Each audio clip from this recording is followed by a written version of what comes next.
Salamat aking Panginoon. Ito ang awit ng puso ko. Hebreo chapter 12. No? Okay. Nandiyan na po ba kayo? Hebreo chapter 12. Bago ko sabihin yung words. Sino po ang gustong makita ang pagkilos ng Diyos? Amen. No? Sino ang gustong makakita ng yung visible, yung sabi nila hindi daw nakikita ang Diyos, hindi totoo yun. Ang Diyos ay pwede mong makita habang nandito ka pa sa lupa. No? Pwede mong makita yung kabaitan niya, pwede mong makita yung pagkilos niya, pwede mong makita ang kabutihan niya, pwede mong makita ang tulong niya, yung talagang malinaw sa'yo na kumikilos ang Diyos. May mga tao po rito, simba ng simba, 10 taon na, 20 taon na, 30 taon na, namatay na. No, na hindi pa nila makita o nakita ang pagkilos ng Diyos. No, tumatawag sila sa Diyos pero parang walang sagot ang Diyos. Naniniwala sila sa Diyos pero ang Diyos parang hindi naniniwala sa kanila. No? Yung kumaga, sabi nga 3 beses lang po magsimba yung isang tao. Ano yun? Number 1, nung siya ay bininyagan. Number 2, nung siya ay kinasal. At number 3, nung siya ay binurol. No, hindi ganoon. Ang Diyos po ay pwede mong makita at ang responsibilidad o ang dahilan para makita mo ang Diyos ay wala sa Diyos. Yung ano yan, nagpakita na lang sa iyo ang Diyos na ano siya, parang multo, na nagpakita na lang sa iyo. Hindi. Saan, paano, kailan pwedeng magpakita ang Diyos sa iyo? No? Hindi po yung Espiritu, hindi yung multo, kung hindi yung makikita mo ang Panginoon talaga. Ito po ay hindi nakabase sa gusto lang ng Diyos na magpakita sa iyo. Gusto niya na para siyang apparition na magpapakita sa iyo. Hindi. Ang pagpapakita ng Diyos ay nakadepende sa iyo. Kaya kung sa buhay mong ito, sa edad mong yan, sa tanda mong yan, hindi mo pa rin nakikita ang Diyos, kasalanan mo. Dahil nakabase dito sa Biblia na kung ang mga bagay na ito ay gagawin mo, siguradong makikita mo ang Diyos. Actually po, sa totoo lang, hindi ko naman kailangan makita kung itsura niya eh. Bakit? Alam ko naman eh. No? Ang halimbawa, sabihin natin, ako po, tulad to, may saklay ako, no? At ako po ay natumba, halimbawa, dahil bakit? Kasi pang-6, pang-7 ko pa lang naman lalabas ito galing sa ospital. So, nagpa-practice pa akong maglakad. No? Masakit pa yung paa ko, hindi pa siya totally magaling. Alam niyo, pag iaapak ko yung paa ko, masakit. Kaya kailangan ko pa ng 2 extra paa. Ano yun, yung saklay. At sabihin natin, natumba ako riyan.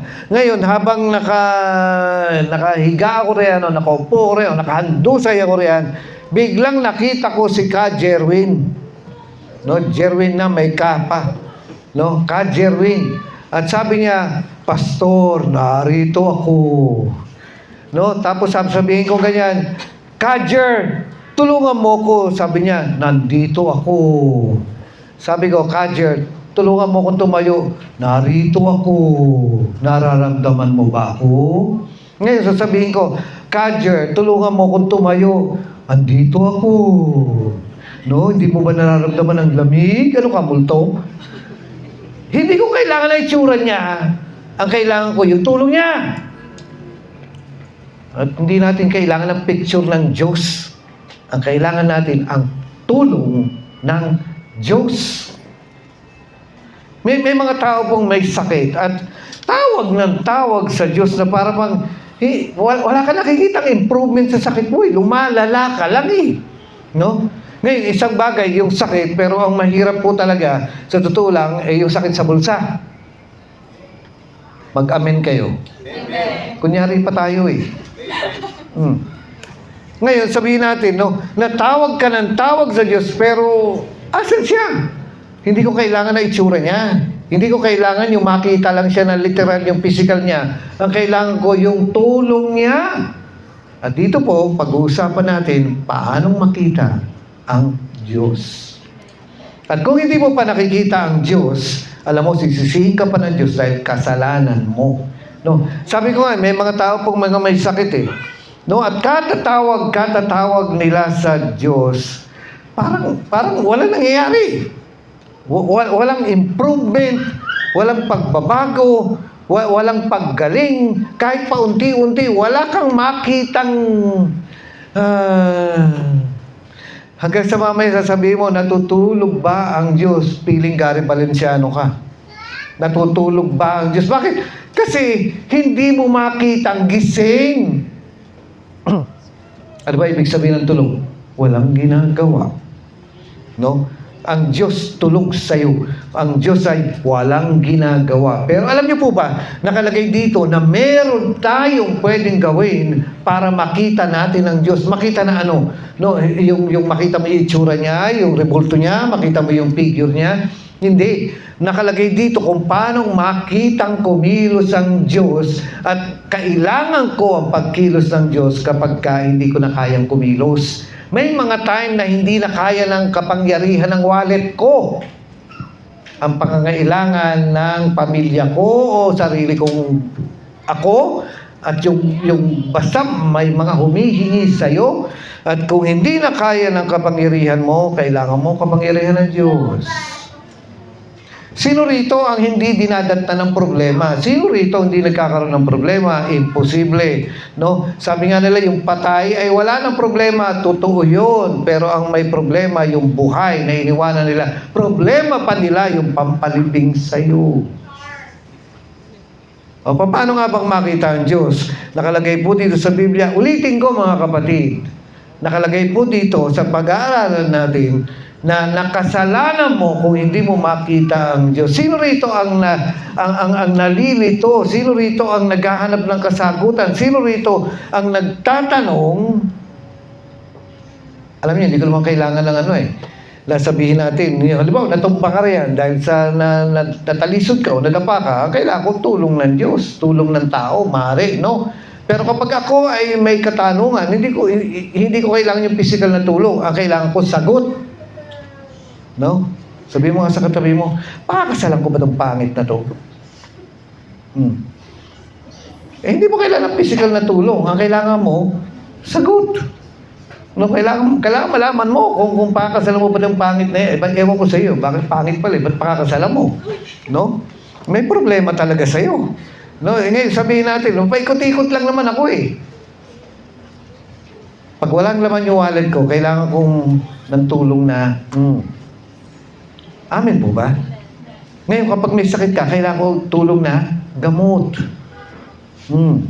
Ngayon, kung may katanungan ako, kailangan ko tulong na sagot. Paano nga ba? Okay, verse 14. Sino rito ang gustong makakita sa Diyos? Magsabi ng amen.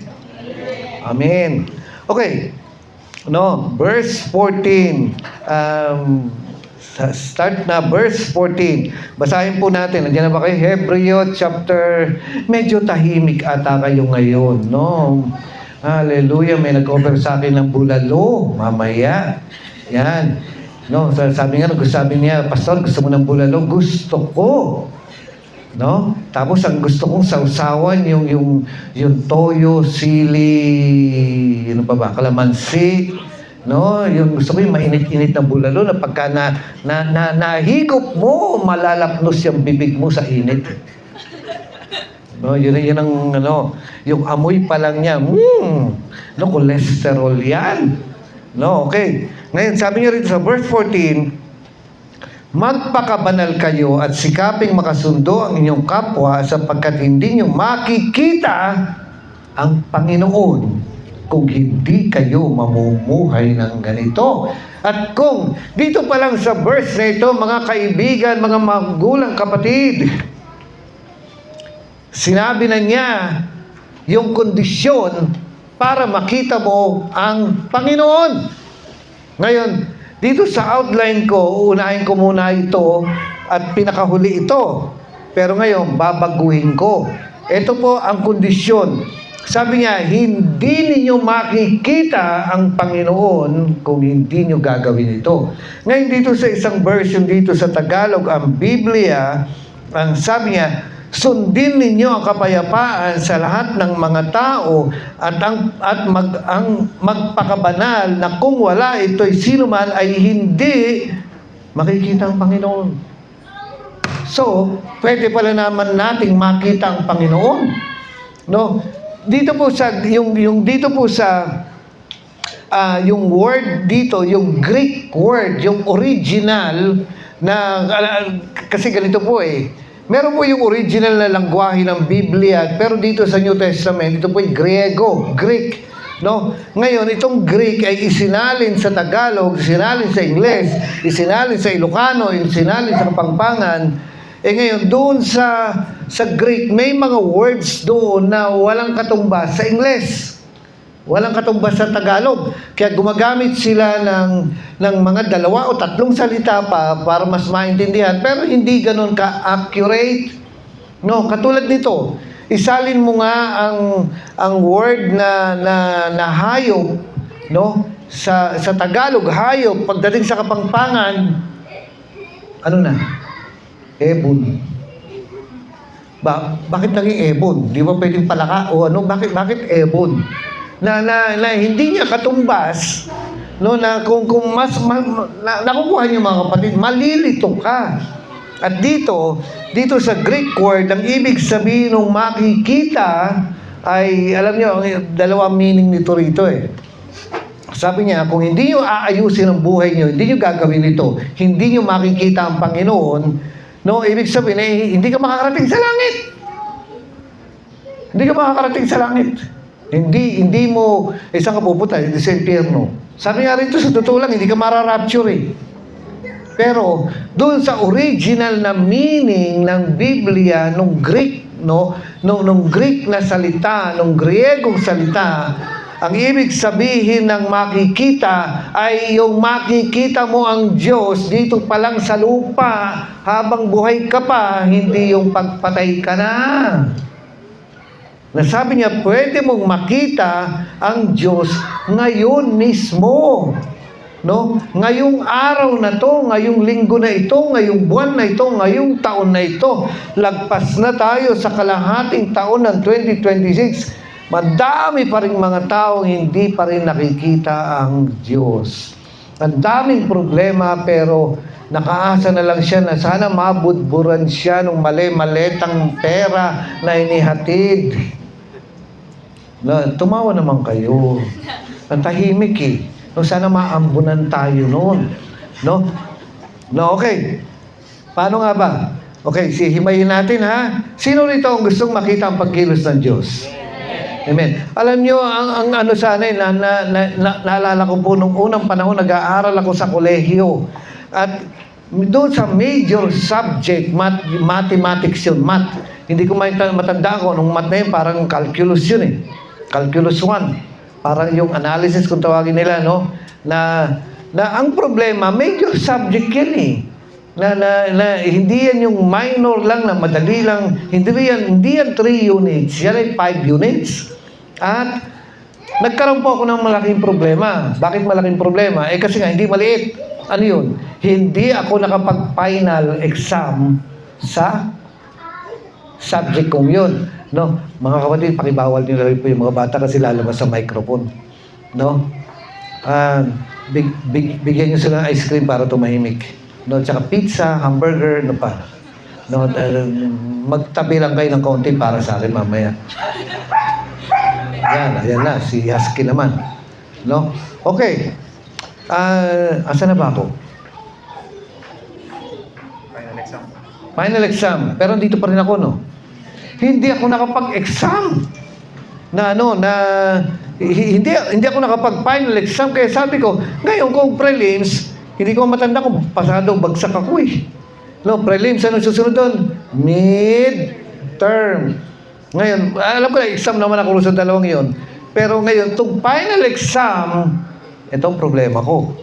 At ngayon sabi ko, Lord, paano ito? Kasi kung hindi, uulitin ko yan. At kapag inulit ko yan, hindi ako pwedeng mag-enroll doon sa susunod. Kasi prerequisite yan ng susunod. Kaya sabi ko, Lord, kailangan kong tulong mo. Kailangan ko. Ayaw ko maging repeater. Ayaw ko umulit doon. 5 units yun. Nakakapagod sa isip yan. No? Kung ano pa naman yun, ayaw mo, yun doon ka nag-major. No? Ngayon, ito yung problema ko, paano to? Ngayon, di siyempre, nagpe-pray ka, Lord, pakiusap, tulungan mo ako. Tapos pagtingin mo, no? Nakapila ka na. Ang haba ng pila, kinukuha nila yung mga grades nila, ginaganon lang yun ng teacher eh. No, yung ibibigay sa yung grade mo, pumila ako ngayon dahil enrollment na, andun yung kalooban ko, parang ang sabi ng utak ko, bagsak ka. Bakit? Incomplete ka eh. Mabuti sana kung incomplete ang grade mo, paano pag binigyan ka ng 65? No, so pakisabi nga sa katabi, ambo-bo. No? Paano kung binigyan ka ng bagsak na 65? Sabi ko gano'n, malabo talaga yan. Hindi, malabong pumasakar yan kasi nga, hindi ka final exam eh. Alam niyo mga kapatid, yung time na yun, kailangan kong tulong ng Diyos. Hello? Kailangan kong tulong ng Diyos. Ano nangyari? Di pila-pila ako ngayon. Tatawag ako lang na, kumbaga, tumatawag ako sa Diyos, tapos at the same time, nagtatangs ako. Yun yung time na down ako, alam kong bagsak ako, no, at wala akong katwiran, parang kung sabihin natin po nakapag-exam ako ng mataas ang grade ko, prelims, mataas ang grade ko, midterm, tapos mataas din ang grade ko, nakapag-exam ako ng finals, tapos bibigyan niya ako ng bagsak, ay makikipagsuntukan ka. Bakit? May katwiran ka eh. Pero nung time na yun, wala akong katwiran. Talo ako. Bakit? Kasi pumalya nga ako. Hindi ko na ibigay yung requirements, hindi ko na naibigay yung kailangan ng teacher ko, yung babasihan ng teacher ko para masabing pasado ko. So, kailangan ko ng tulong. No? Pakisabi nga sa katabi, tulungan mo nga ako. Pautang. No? Yun ang time na kailangan mo ang Diyos na kung saan palpak ka, dami-dami mong mali. Pagkatapos ngayon, kailangan mo ng tulong. Amin po ba nakukuha niyo mga kapatid? Pero alam niyo, sabi nito meron kang dapat gawin sa buhay mo para makuha mo yung tulong na yun. Kasi yung time na yun, kailangan ko makita ang pagkilos ng Diyos. Hindi ko kailangan ng picture niya. No? Hindi ko kailangan yung meron akong kwintas na krus, magsuot nga ako ng kwintas na krus, baka ako swerte. No? Anong ginagawa mo sa kwintas na krus? Hindi pampaswerte. Anong pinagkaiba sa anting-anting niya? No? Kailangan kong tulong ng Panginoon. Nagpe-pray ako, nagtatangs ako. At nung pagharap ko doon kay ma'am, doon sa teacher ko, bigla niya akong tinignan ng masama. Tatandaan ko pa yung mukha niya, natandaan ko itsura niya na nakatingin siya sa akin, parang 2 seconds siyang nakatingin sa akin at na alam ko ibig sabihin nun. Ano yun? Galit siya. Hello? No, nakaranas na ba kayo nung andun kayo sa isang sitwasyon na galit sa inyong mundo? Galit sa inyo yung amo nyo. Galit sa iyo yung wallet mo. Galit sa iyo yung pamilya mo kasi wala kang maibigay. Hello? Ang tahimik nyo eh. No? Ito yung time na wala naman ako kakilala na basta kailangan ko tulong ng Diyos yung time na yun. Bakit? Kasi hindi ka makakapag-enroll sa susunod hanggat hindi ka nakakapasa ron at ayaw kong ulitin. No, alam niyo yung time nung unang panahon masyadong mababa pa ang tuition fee, walang problema kung marami kang pera, hindi mag-enroll ka ulit pero hindi ako after doon eh. Ang habol ko yung time, no? Na ayaw ko umulit, no? Na hindi pa ganoon kataas ang tuition fee noon, hindi katulad ngayon, nakakatakot ang tuition fee ngayon. Ngayon, ito na. Pagharap ko, tinignan niya ako mga 2 seconds at doon sa itsura nung mukha ng teacher ko, galit siya. At bigla akong tinanong, no? Usually, tatanungin ka naman eh. Anong pangalan? Yan. Ano ba pangalan mo? Anong pangit? No? Pare-pareho kayo. May usapan, meron pa kayong motive dito? Bakit pare-pareho kayo mukhang choknat ang mga damit? Ayan. Ngayon,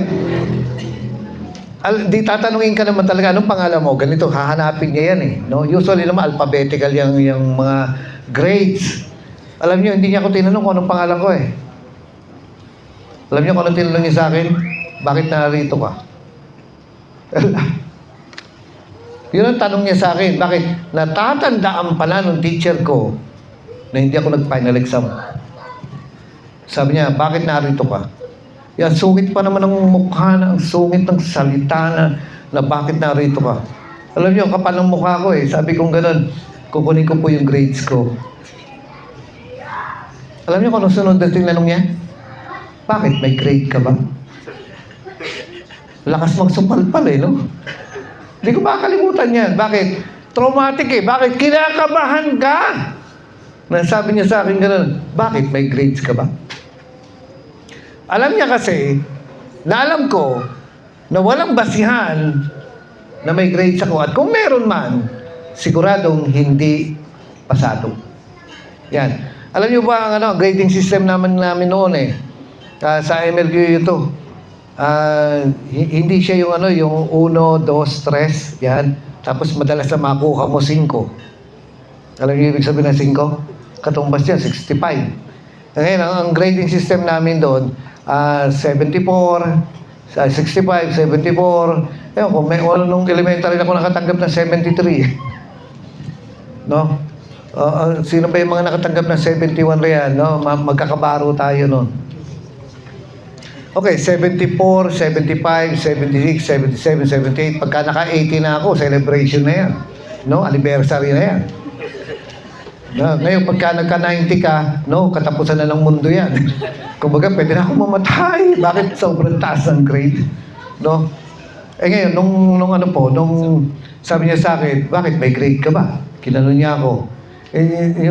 Yung pagka kasi mga gano'n na hihiya ka, yun ang time na nagkakabalakubak ka. Bakit? Nagsisimula ka na magkamot.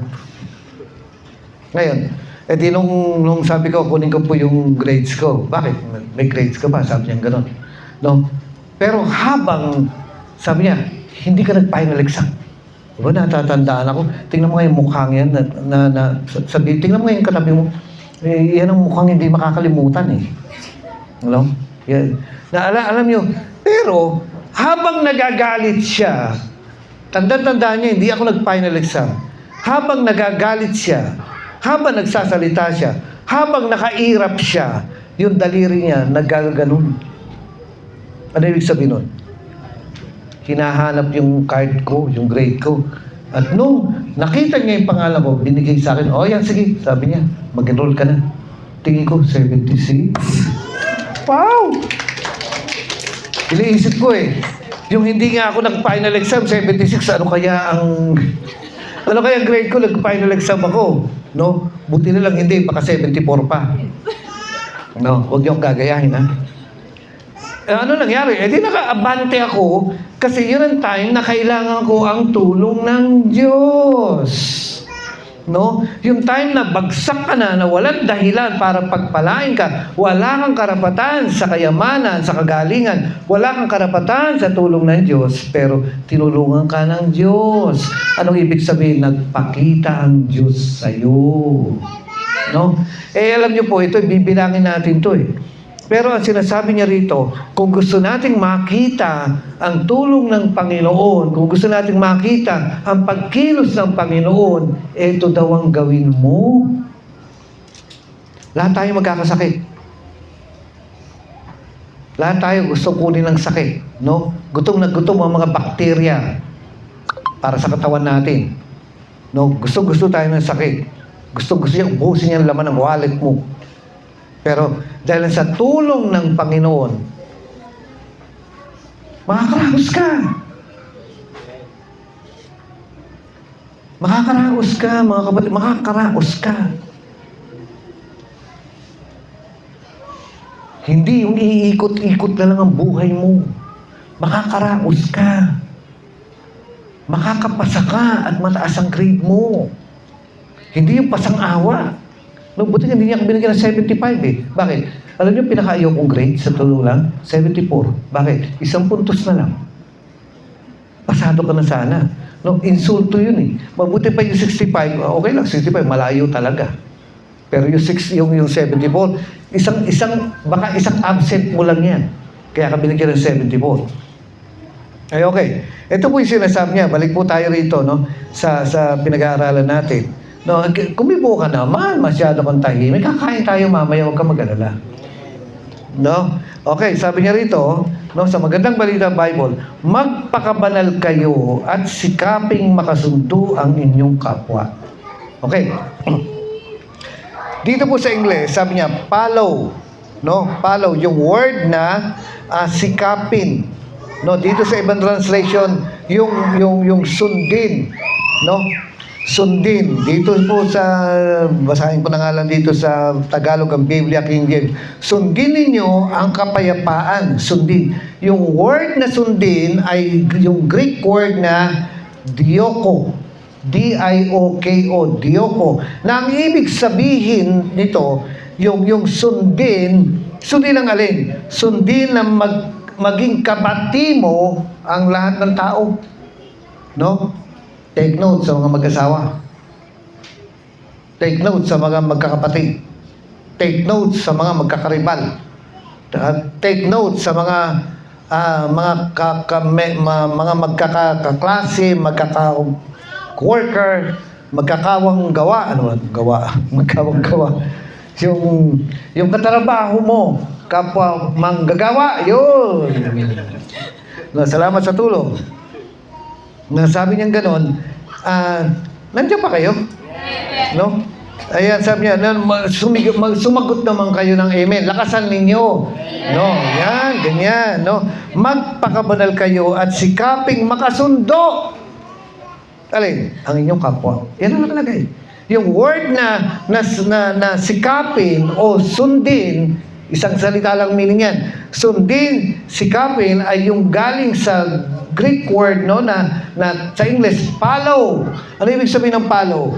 Sundan, sundin. Halimbawa ko susunod ako kay Kadger. Kung si Kadger papunta na ron, pupunta rin ako doon. Paano pag nagpunta siya rito? Pupunta rin ako rito. Paano kapag biglang lumiko rin doon? Liliko rin ako. Paano pag nagpunta sa CR, hindi ako sasama?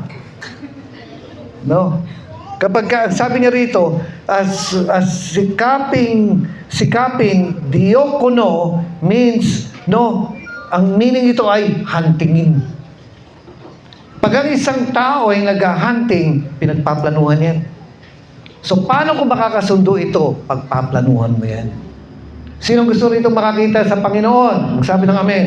Amen. Sabi niya, yung pagkakasundo, yung maging magkasundo, yung maging magkabati kayo, hindi yung tandaan mo yan, bibigyan kita ng silent treatment.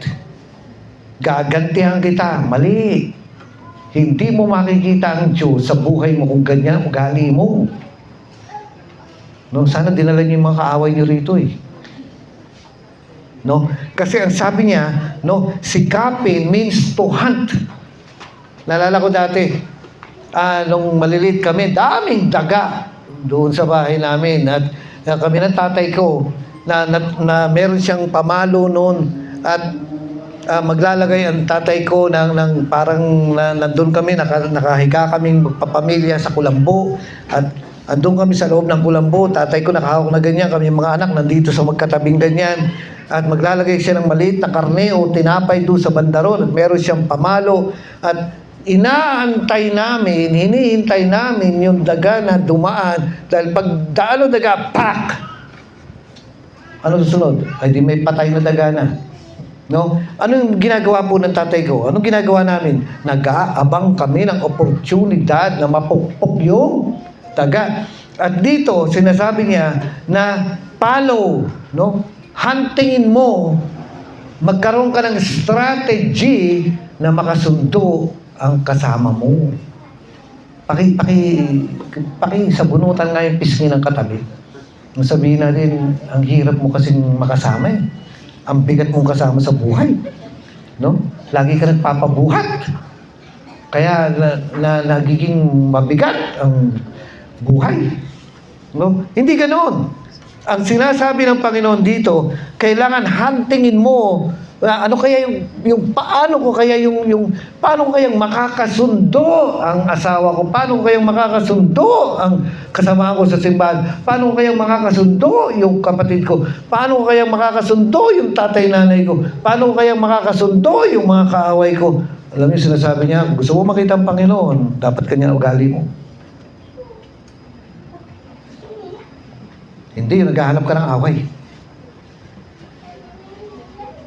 Biblical to pinag-uusapan natin. Kasi kung hindi mo makikita ang Panginoon. Pagka nagka-problema ka, solo mo yan. Pag tumaan ka sa bagyo, magigiba ang bahay mo. Akala ko maasa ng Panginoon, born again naman ako. Eh, kahit pa born again ka, hindi mo raw makikita ang Diyos sa buhay mo, sa problema mo, sa sitwasyon mo, kung palaaway ka.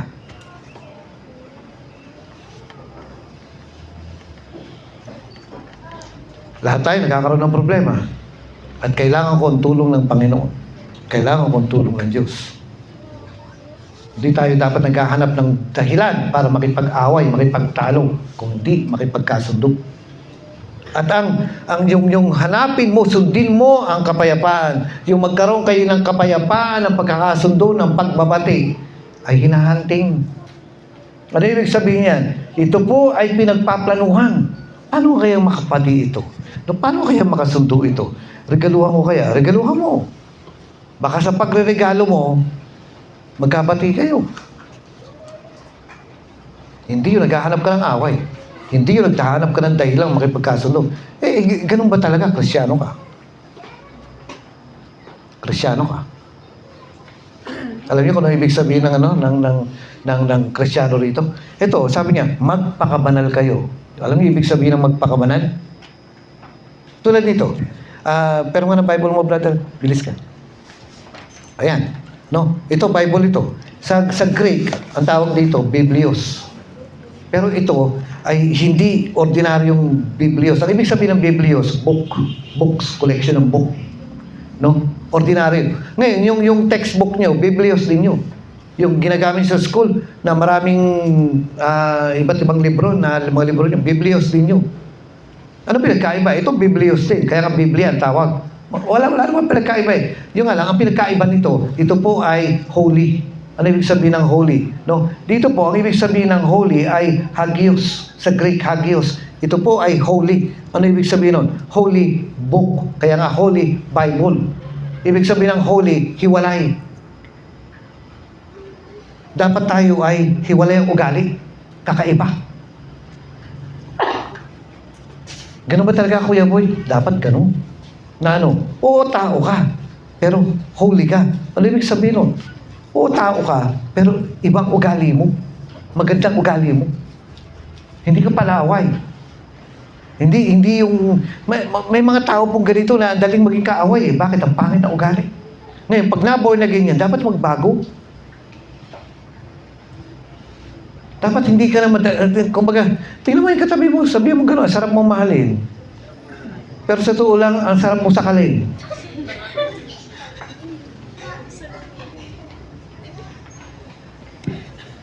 Diyan pa kayo. Tingnan mo isipin mo, mag-isip tayo, ting! Itong masarap mahalin. Ito naman, ting! Sarap sakalin. Hindi, pagka na born again ka na, hagios ka na. No?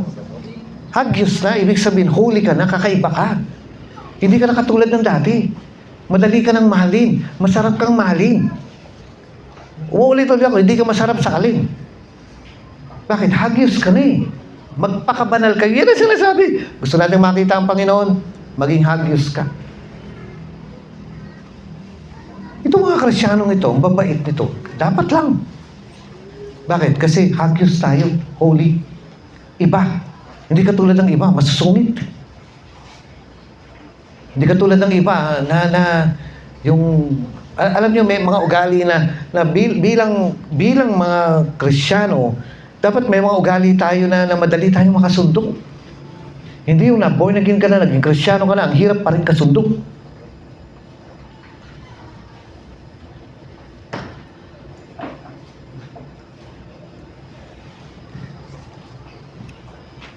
Tingnan mo yung katabi mo. Alam mo, pagkasama kita, lumalabas yung pagka-anghel ko.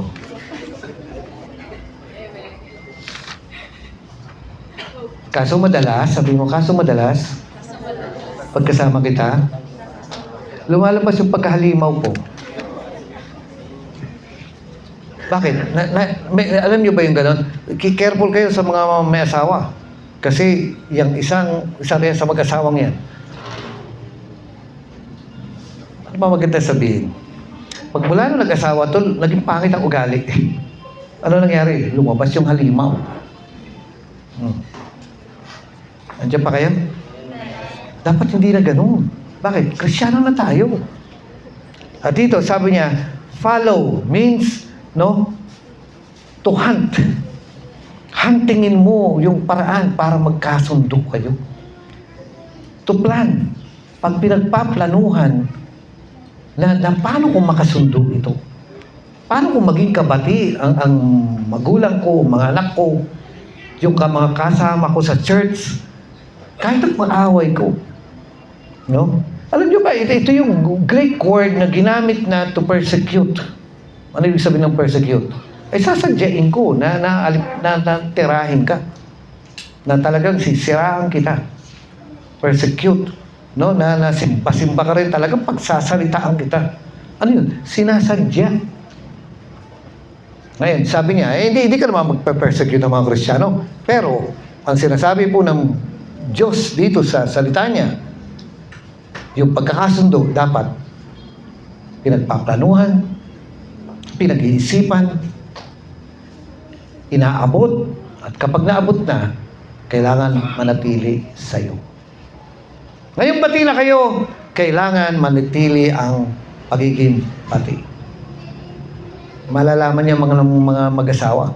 Hindi ko mo sabihin natin, nagkabati na kayo, kailangan you have to do lahat ng pwede mong gawin, lahat ng nasa kapangyarihan mong manatiling bati. At yan ang sinasabi ng Diyos sa mga miyembro sa simbahan. Kailangan manatili yung bati na umiiwas ka sa away. Amen po ba?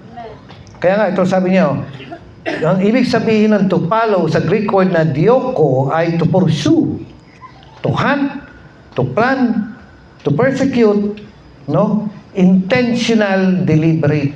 Intentional na hindi aksidente. Uy, nagkabati sila. Uy, bigla nagkabati sila. Hindi! Ang ibig sabihin ng follow, yung kabanalan, yung pagkakasundo, ito ay sinasadya. Kailangan masadya na magkasundo tayo. No? Na gagawin natin ang lahat ng magagawa natin para manatiling magkasundo. Kasi sabi niya, kung hindi mo gagawin yan, hindi mo makikita ang Diyos. Magkakaproblema ka, magkakasakit ka, dadaan ka sa mga sitwasyong mahihirapan ka. At kung hindi mo gagawin yan, hindi mo makikita ang kikilos ang Diyos. Andiyan pa po ba tayo? Amen. So, tapos ang sabi niya rito, magpakabanal kayo. Alam niyo na ibig sabihin ng magpakabanal, ano? No? Yung maging separate ka na iba ugali nitong mga to. Iba ang mga attitude nito. Ngayon, Kristiyano ka na eh. Hindi ka war freak. Hindi ka pasaway. Hindi ka rebelde. Hindi ka kontrabita, yung kontra ka na kontra yung tanggalin na natin yung mga ugaling yan. Ang hirap kasundo nito, sarap sipain eh.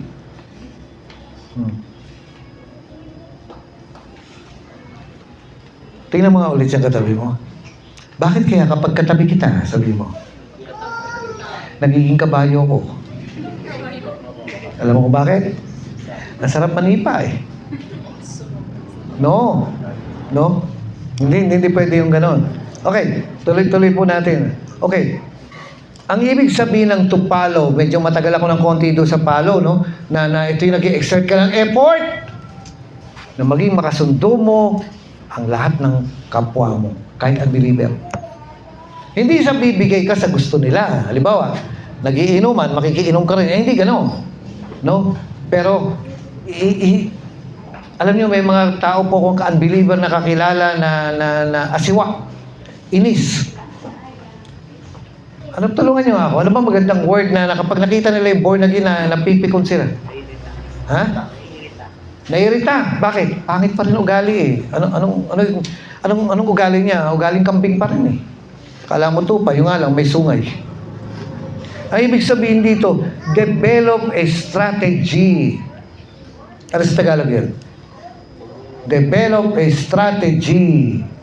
Maglaro tayo ng Counter-Strike. Yung ba yung meaning nun? Hindi. Ibig sabihin ng develop a strategy, mag-iisip ako ng paraan para magkabati tayo. Mga kapatid, ang Diyos ang humihingi nito, hindi po ako.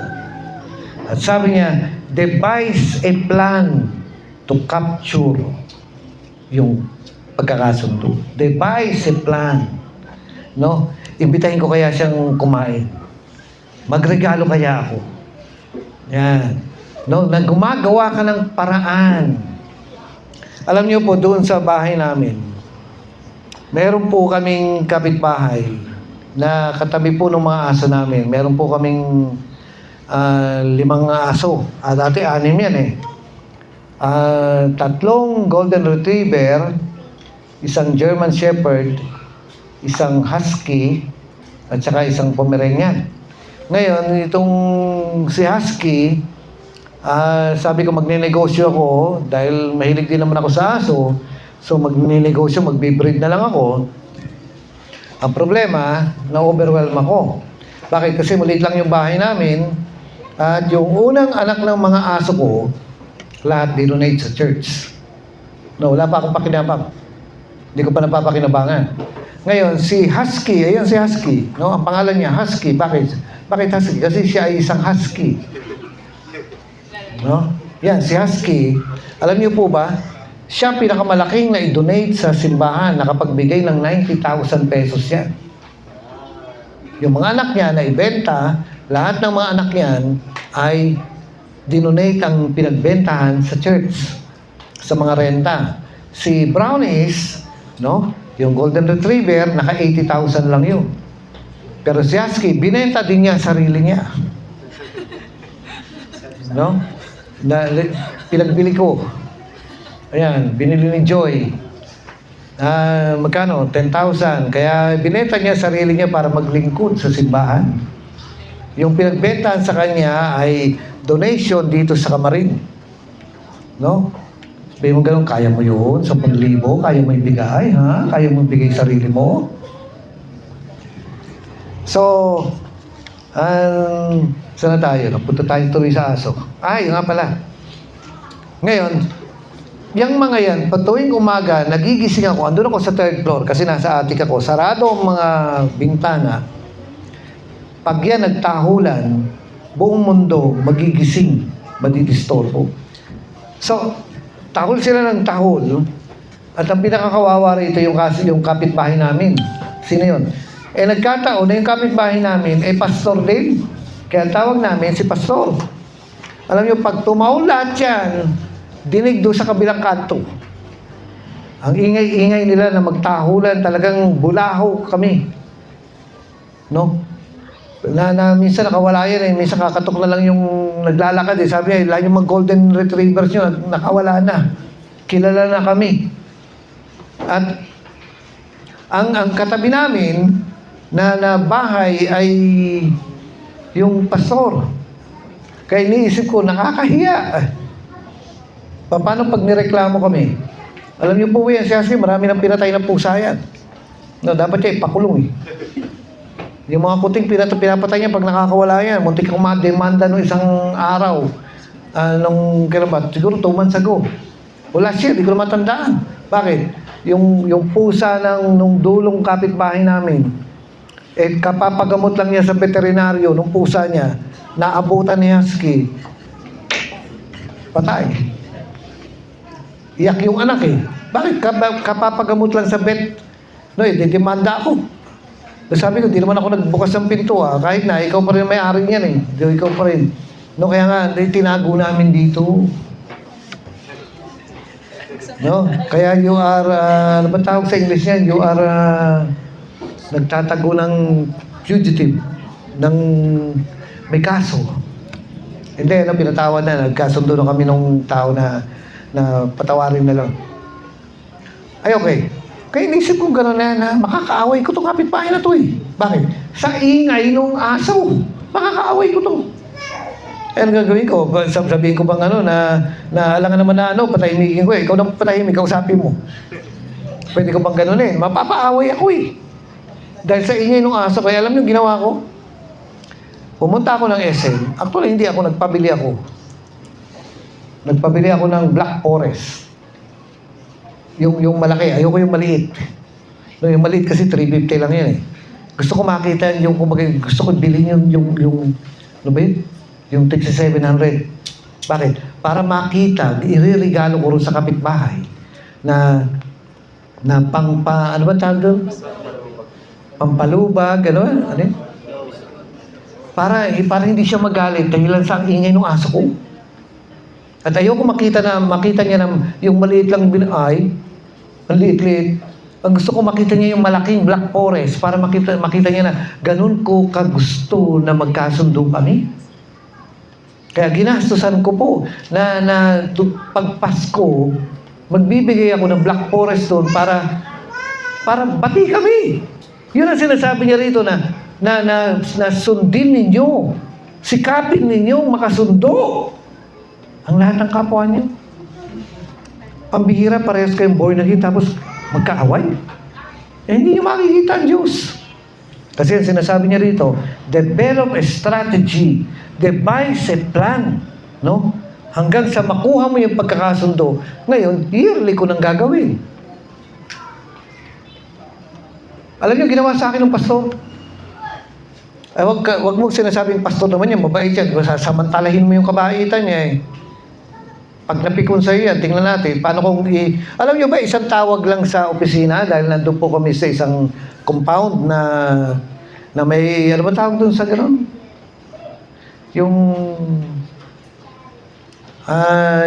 Meron kasi opisina ng mga kabahayan dyan eh. Ano ba tawag sa gano'n? Ha? Ano po? Homeowners. Isang tawag lang niya yan. Wala akong magagawa kundi i-dispatch lahat ng aso. Eh, hindi pwede. Hindi ko kaya yung gano'n, no? Eh, hindi ko kayang mawala yung mga, yan ang alala nakakapagpasaya ron. Eh, ngayon, sobrang saya naman. Naburido na ako.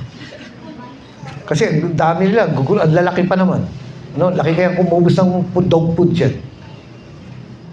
So, ngayon, alam nyo, yearly akong magbibigay doon kay pastor. Para lang manatili yung pagkakasundo. Ikaw ba? Papakasal ka, may asawa ka, may kapatid ka, andito ka sa church, kaya mo ba yung linggo-linggo na nakikipag-ayos? Na sinisikap mo na hindi kayo mag-away? Born again ka. Dapat alam mo yan. Ganun ang effort na ine-expect ng Diyos na gagawin natin. Alam mo ginawa ng pastor sa akin? Nabaitan nata. Yung mismo tapat ng bahay nila, sabi niya sa akin na doon ako sa sasakyan. Sabi niya, Pastor, lumikot pa siya, lumapit sa akin. Sabi niya, dito ka na magparada sa tapat ng bahay namin. Uy, ang bait. Black Forest lang katapat. Bakit? Nakita yung effort ko eh. Amin po ba? Ngayon, subukan mo kumuha ng yung kaaway mo, pero manta ka, hindi, bawal to. Bawal. Kumuha ka ng Black Forest na, regalo ko itong paghapak.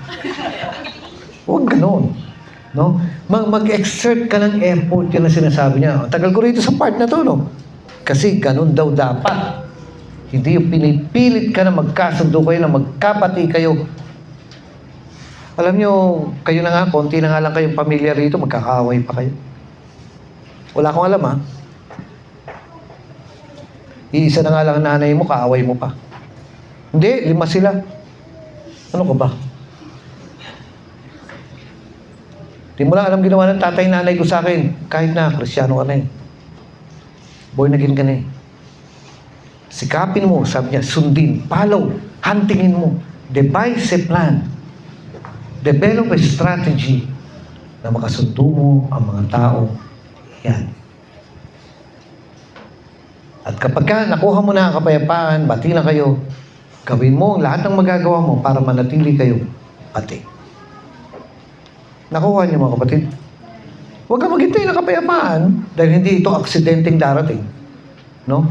Don't wait na magkaroon ng pagkakasundo. Gumawa ka ng paraan na magkasundo kayo. Sa'yo magsimula. Sino nagsabi? Ang Panginoon. At ang promise niya, pag kailangan mo siya, kikilos siya. May kababasa natin.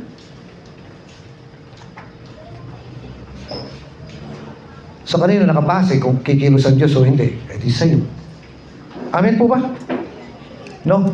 Hindi naman darating to na aksidente na wala namang nagmamahal sa akin. Ay, kawawa. Walang nagmamahal sa akin. Wala nagkikare. Wala nagbibigay ng tender loving care. Ano binibigay sa'yo? Johnson. Hindi ganoon. Kung gusto mo magkaroon ng maraming kaibigan, maging kaibigan ka. Kung gusto mo maraming magmahal sa'yo, magsimula kang magmahal. Kung gusto mong, alam niyo, subukan natin, halimbawa, isa sa inyo mga kabataan, subukan niyo lang, subukan niyo, dalawang bagay lang sasabihin ko sa inyo. No? Na yung lagi kayo pinagagalitan at walang katiwa-tiwala sa inyo yung nanay, tatay niyo. Subukan niyo gawin ito. 1, pag uwi niyo, no? Magmano kayo. Magmano kayo kay tatay, nanay. Sino pa? Magmano kayo kay lola, lolo.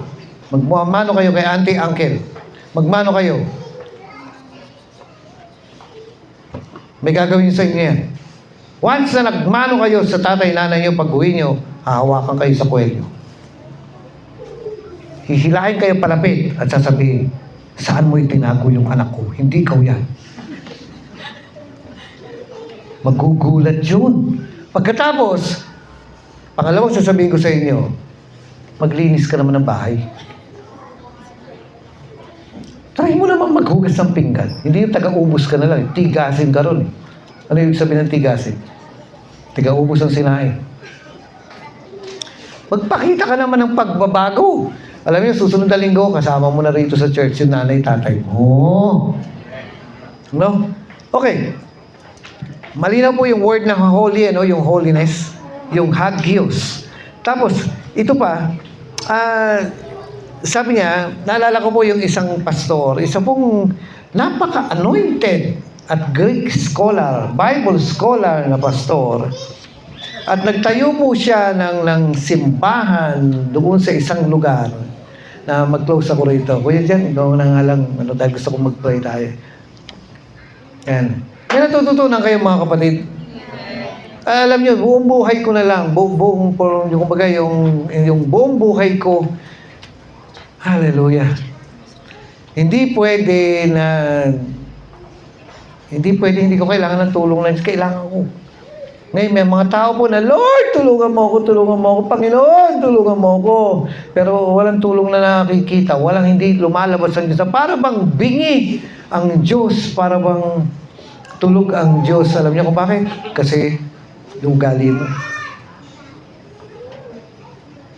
Matigas ka eh. Ayaw ng Diyos yun. No, habang lalagay tayo ng background music, pero pakinggan niyo po ito. Meron po isang pastor na napaka-anointed at meron pong, siya po ay nagtayo ng simbahan dito sa lugar na to. Ngayon, sinabi naman ng Diyos sa kanya na magtayo siya ng simbahan. Sa akin na lang po kayo tumingin.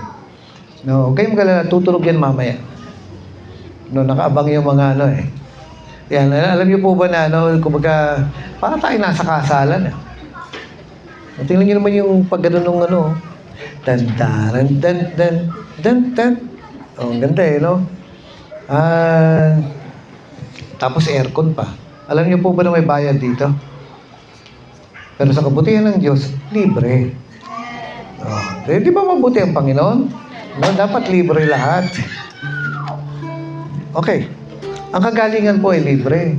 Ang tulong ng Diyos ay libre. Pero hindi mo makukuha yan kung palaaway ka. Kung hindi makita sa yung ibang ugali nito, ang ganda ng ugali nito, ano ibig sabihin nun? Banal. Hagios. Banal. Konting hila mo kuya dyan. Yan. Meron po isang pastor na nagtayo siya ng simbahan. Sinabi naman ng Diyos sa kanya na magtayo. Ngayon, doon sa isang city na milyon ang tao, nagkataon po na meron na ring simbahang nakatayo doon, pero layo. Pero itong pastor dito sa kabilang simbahan ay pandak. Ngayon, itong pastor na ito, na sabi ng Diyos magtayo, ay kalbo. Yung pastor na kalbo, at saka pastor na pandak. Ngayon, itong pastor na ito ng born again, parang sila born again, siya ay humiwalay sa mga kapwa niya born again. Kasi sabi niya, gusto kong maging malaya, ayoko nang kinokontrol ako. Ayokong may rules, ayokong may regulations. Gusto kong gawin ko yung kung anong gusto ko. At dahil sa paglayo niya, dahil sa ugali niya, mayabang eh. Sabi niya, hihiwalay ako sa inyo, pero tandaan niyo to, sabi niya. Lalapit kayo sa akin, luluhod kayo. At makikita niyo kung gaano ako kagaling. Kung taas. Sabi nitong pastor na pandak. True story po ito. Ngayon, dito naman, nagtayo ngayon itong si kalbong pastor. Ngayon, sa pagtatayo niya ng simbahan, ito pong si Pastor Pandak ay meron siyang 1,000 kongregasyon, miyembro. Ngayon ito naman, nagsisimula pa lang. Pero umabot din siya ng mga 1,000. At parang ano ba tawag yung kapag dalawang simbahan rin, parang nagkaroon ng kompetensya. At na-threaten ditong si Pastor Pandak na sabi niya, merong bagong simbahan na nagtayo riyan. At yung pastor dyan ay kalbo. Alam niyo po ba, sabi niya sa kongregasyon niya, yung mga kalbo ay nasa sumpa. No? Wala naman ako nababasa sa Bible na kapag kalbo ka, may sumpa. Wala akong alam na gano'n. Siyempre, ito po kapag nagtayo ka ng bagong simbahan, yung mga napagalitan dito, na disiplina rito, lilipat yan. At paglipat ng mga miyembro dito sa kabilang simbahan, lahat ng mga kapangitan ng simbahan na pinanggalingan nila, ikukwento. Uy, pastor, alam mo ba na sinasabi ni Pastor Pandak, kalbo ka daw? At nasa sumpa ka? No? Lahat sinabi ganito na wag daw magtitiwala sa'yo kasi kalbo ka. Ngayon, naapektuhan siya dahil doon sa mga salita ng pastor. At pagka magsisimula na siya mag-sermon, sabi niya, alam niyo ba, nakalagay sa Bible, na ang pastor hindi pwedeng pandak. Bakit? Kasi ayaw ng Diyos ang unano. Napansin niya yung sarili niya, nagkagantihan na sila. At hindi pa niya kilala, hindi pa niya nakausap. Nababalitaan lang niya.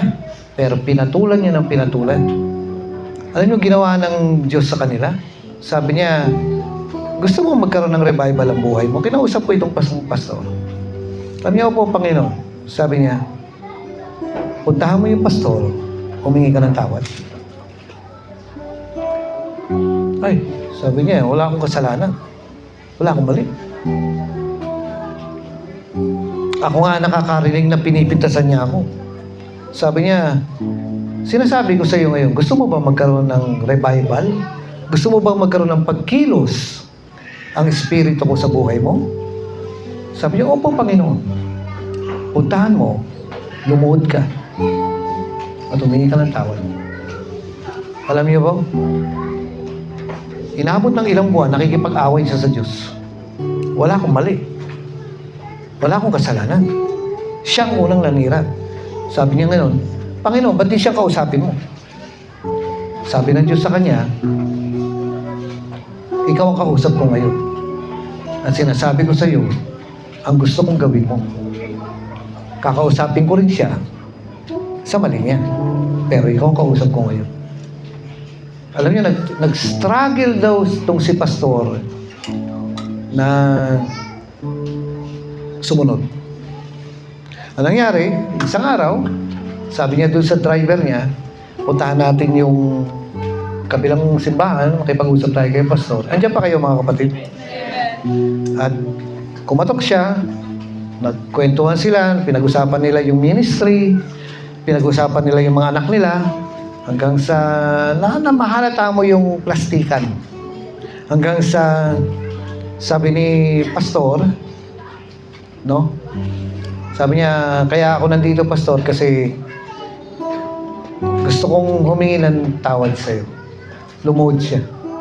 Ngayon, narinig niya, yung isang tuhod ba na nakaluhod? Ngayon, sabi ng Diyos, 2 tuhod. Ngayon, sabi ng driver, pastor, huwag mong gawin niya. Kasi galit din sa kabila eh. Ngayon, sabi niya doon sa driver niya, huwag mo nang kampihan ng demonyo. Kaya nandito ako para sumunod sa Diyos. Lumuhod siya, 2. Ako hindi ako niniwala sa luhod eh. Kasi naniniwala ako na ang Diyos lang ang lulukuran mo. Pero alam niyo po ba, may 2 taong lumuhod sa akin. Humingi ng tawad. Anong ginawa ko? Lumuhod din ako. Lumuhod siya, lumuhod din ako. Nasa restaurant pa kami. Nasa gitna kami ng mga tao. Lumuhod sa akin. Eh, ang babang kalooban niya. Lumuhod din ako. Di 2 kami nakaluhod sa gitna. Na-imagine niyo? Ewan ko, pinagtititingnan kami ng tao ron. Eh, nagawa niya luhuran ako. Di luhod din ako. Dahil hindi ako naniniwala sa pagluhod. Na Diyos lang ang dapat mong luhuran. Kaso, dito sa case na to, sinabi ng Diyos na lumuhod ka, siguro, punong-puno na siya ng galit. Eh, sinesermon na niya eh. Ginagamit na niya ang pulpito para gumanti. So, punong-puno na siya ng galit. Kaya sabi niya gano'n, naniwala ako doon sa mga sabi-sabi nang hindi ko pa napapatunayan, patawarin mo ako.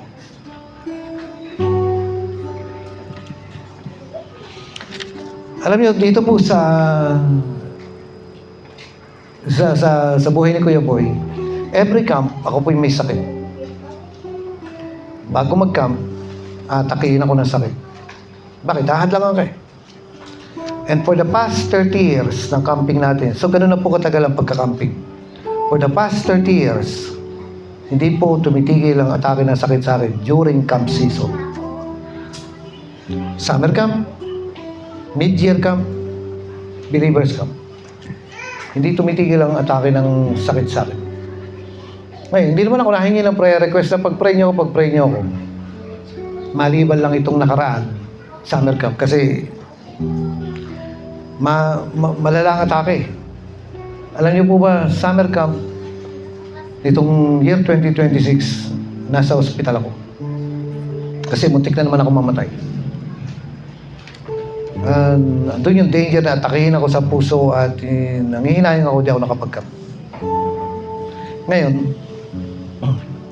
pero dumating ako ng arrival. No, nakakausap ko pa yung mga tao, arrival.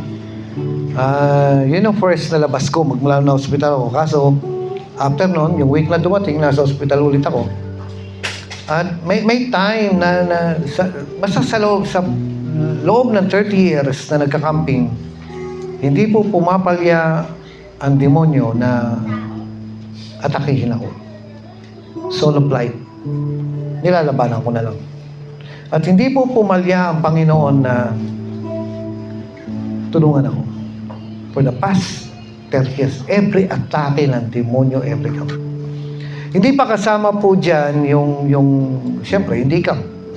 Atakihin ka pa rin. Atakihin ka ng kahirapan, atakihin ka ng sakit, atakihin yung katawan mo. Dapat nga patay na ako eh. Kasi pangatlong buhay ko na po ito. Ngayon, ang nakakatakot, pag wala nang matulong ang gamot sa'yo, wala nang maitulong ang doktor sa'yo kasi mamatay ka na. Doon mo mas kailangan ang tulong ng Diyos. Ayusin mo yung ugali mo. At one time po na nag-camping mo ng Believers Camp, bumili po ako ng gamot, mga antibiotics sa Mercury. At nandun na po ako sa Pinyel. At inom lang po ako ng gamot, nakarinig po ako ng boses. Habang hawak ko yung gamot na inumin ko, sabi ng boses, diyan ka magtitiwala. Nagulat ako, napahiya ako. Na diyan ka magtitiwala sa gamot. Yan yung ginawa ko. Binulsa ko, hindi ko ininom. Kailangan mag-faith. Gumaling ako na walang gamot na ininom. Pero kung ugali mo, palaway ka, hindi ka gagaling. Binalik ko na lang sa Mercury. Buti pwedeng isoli yan. Nandiyan pa kayo? Pero one time, sobrang sakit. Kasalukuyang pong nararamdaman ko yung sakit. Kasalukuyang nararamdaman ko yung kirot. Nahirapan na ako. Alam niyo, sa totoo lang, sabi lang, pastor, mabait. Mabait na. Kailangan maging mabait. No choice. Pero deep inside, may mga kinainisan ka. Lalo na yung mga kontrabida sa'yo. Sino yung mga yun? Yung mga pangit. Hindi mawawala yan eh. Kahit na ordinaryong tao, kahit di ka pastor, kahit pastor ka, may mga kinainisan ka. Normal yun. At minsan tayo pong mga born again ay nasa denial na, hindi ako nainis, hindi ako galit. Hindi ako apektado. Na, alam niyo, may time na kailangan humingi ng tawad. Pero dahilan sa pride, hindi ka hingi ng tawad. Kasi sinasabi mo, niloloko mo, dinadaya mo yung sarili mo na, hindi ako galit. Wala akong sama ng loob. Hindi ako inis. E minsan, meron. May nararamdaman kang inis, pikon, yamot, galit, hatred, na dinidinay mo na lang. Siguro malaki ang ginawa sa iyong mali. At hindi mo mabitawan, hindi mo mapatawad. At kasalukuyan po na nararamdaman ko yung sakit, yung kirot. Ngayon, sabi kong gano'n, hindi ko na kaya to. Sobrang masakit na. Pakinggan niyo po ito. Dahil sa hirap na ako, nakapikit yung mata ko ganyan, at chinek ko, kanino ako galit. Hindi naman sinasadya, kundi may sabit. Kanino ko may sama ng loob. Alam niyo po, na-imagine ko po itong tao na ito na may sama ng loob ka. Na dinideny mo, na hindi ka galit. Kasi hindi nga pwede magkaroon ng galit, ano? Pero alam mo sa sarili mo, kung may sama ka ng loob o wala. Na-imagine ko yung taong yun, habang nararamdaman ko yung sakit, habang nararamdaman ko yung kirot, habang nararamdaman ko yung hirap ng sakit, sabi ko rin sa isip ko, sorry. Imagine ko yung tao na kahit ako, hindi ko masabing masama loob ko. Pero minsan may natatago. Naintindihan niyo po ako? Na alam mo eh. Na dinidinay mo lang eh. Tinatanggi mo lang eh. Pero doon sa loob mo, may sabit, may something. At inimagine ko siya. At ang sabi ko, doon sa isip ko, habang nararamdaman ko yung sakit, habang nararamdaman ko yung kirot, habang nararamdaman ko yung hirap, sabi ko sa kanya, sorry. Pagkasabi ng isip ko, ng sorry. Pagkasabi ng isip ko, na sorry, yung sakit, nawala. Yung kirot, nawala. Yung hirap, nawala. Wala. Sabi ko, magic! Ano nangyari? Kasasabi ko lang, isip ko pa lang yan. Sa isip pa lang. Doon pa lang sa loob ko. Wala naman yung tao dyan. Pero doon sa loob ko, sabi ko, sorry. Yung sakit, nawala. Sabi ko, ano nangyari? Ba't nawala? Nabuking. Alam niyo ginawa ko? O yun naman pala eh. Kuya boy, pwede naman palang sa isip lang mag-sorry. Hindi. Huwag mo lakuin sarili mo. Follow, sundin, sikapin. Magkaroon ng kapayapaan. Makipagbati ka. Alam niyo po, pinuntahan ko yung tao yun. Noong tapos na. Wala na akong sakit, nararamdaman. Nung wala na akong kirot, nararamdaman. Nung wala na akong hirap na nararamdaman. Pinuntahan ko yung tao, sabi ko, sorry. May kapati kami. Yung sakit na yun, di na bumalik. Ganon. hirap. Hindi mo alam na may sama ka pala ng loob. Hindi mo alam na meron ka palang natatagong hinanakit. Yung pala ang humahadlang. Kaya hindi mo makita ang Diyos. Sikapin mo makasundo ang lahat ng kapwa mo. Sapagkat kung hindi ninyo gagawin ito, hindi nyo makikita ang Panginoon. Kailangan alagaan natin ang Christian life natin. Ano yung tinutugtog mo, Kuya Jan, kanina? Oh, Jesus. Yuko po tayong lahat.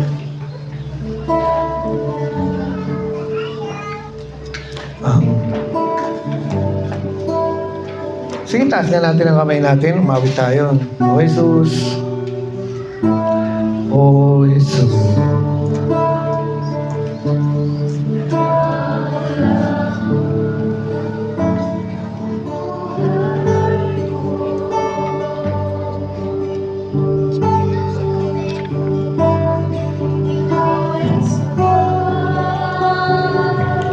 Wala nang iba, kaligayahan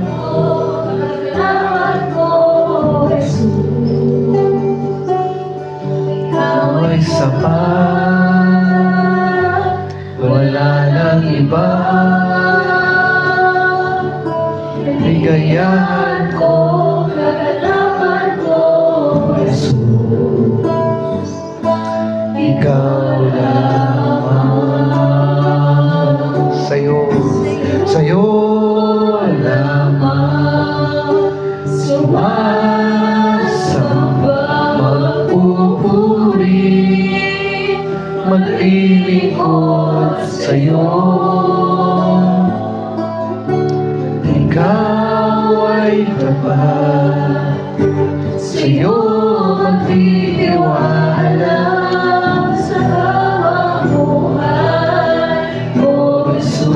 Sa'yo lamang, sa'yo lamang sumasamba, pupuri, maglilingkod sa'yo. Ikaw ay tapat, sa'yo magtitiwala sa habang buhay. Ano ibig sabihin ng makita? Ang word na makita ay to see. Hindi yung pagpatay ka na, to see the Lord. Hindi yung pagpatay ka na, doon mo lang makikita ang langit, ang Panginoon. Means to see now. Ngayon. Ngayon ko kailangan ng tulong ng Diyos. Ngayon ko kailangan makita ang pagkilos ng Diyos. Pero nakabase sa ugali mo yan. Kung pala away ka, Kristiyano ka na, born again ka na, dapat hindi na ganyan. Panatiliin ang kapayapaan. Kailangan magbati. Alam na mag-asawa yan. At sa ministry, kayong nasa music, kayong mga members, tayo na magkakasama ka, manggagawa. Kailangan natin ito. Kasi sabi niya, magpakabanal kayo at sikaping makasundo. Ano ibig sabihin magpakabanal? Kakaibang ugali. Hiwalay. Separate. Mababait. Mapagpatawad, mapagbigay, maunawain. Magpakabanal kayo at sikaping makasundo ang inyong kapwa, sapagkat hindi ninyo makikita ang Panginoon kung hindi kayo mamumuhay ng ganito. Kasama na siyempre yung pagpunta mo sa rapture. Kasi kung dito pa lang, hindi mababago ang ugali mo, baka pagdating mo sa langit, awayin mo lahat ng tao doon. Hindi pwede. Kasi ibig sabihin po nito, to taste now. Yung matikman mo ang tulong ng Panginoon. At how we need, ganun nating kakailangan ang tulong ng Diyos habang buhay tayo. No? To taste now. To experience God now. Yung maranasan ko ang Diyos ngayon habang ngayon mismo, ngayong oras na to, ngayong araw na to, ngayong linggong ito, ngayong buwan na to, ngayong taon na to na hindi matatapos ang 2026. masasabi mo, naranasan ko, nakita ko ang pagtulong ng Diyos. At sasabihin ko, napakabuti ng Panginoon sa buhay ko. Pwede mong maranasan yan. Pwede mong ma-experience yan. Hindi ako nakaasa sa pinag-aralan, sa pera, sa kakayanan, sa abilidad. Lahat tayo nakaasa lang sa awa at tulong sa saklolo ng ating Diyos. At para hindi niya ipagdamot yan, ayusin natin ugali natin. O Jesus,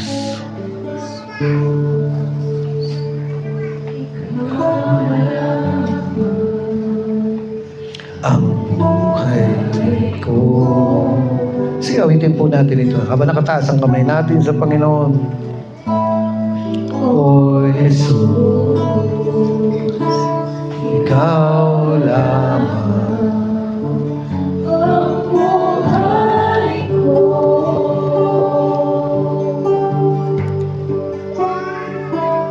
Ikaw ang sapat, wala nang iba. Ligayahan ko, gaganawan ko, Jesus.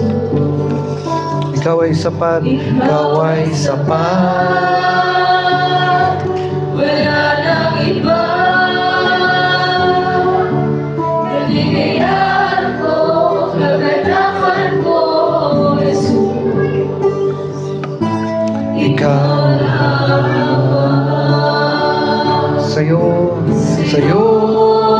lamang sumasamba ang pupuri, maglilingkod sa'yo.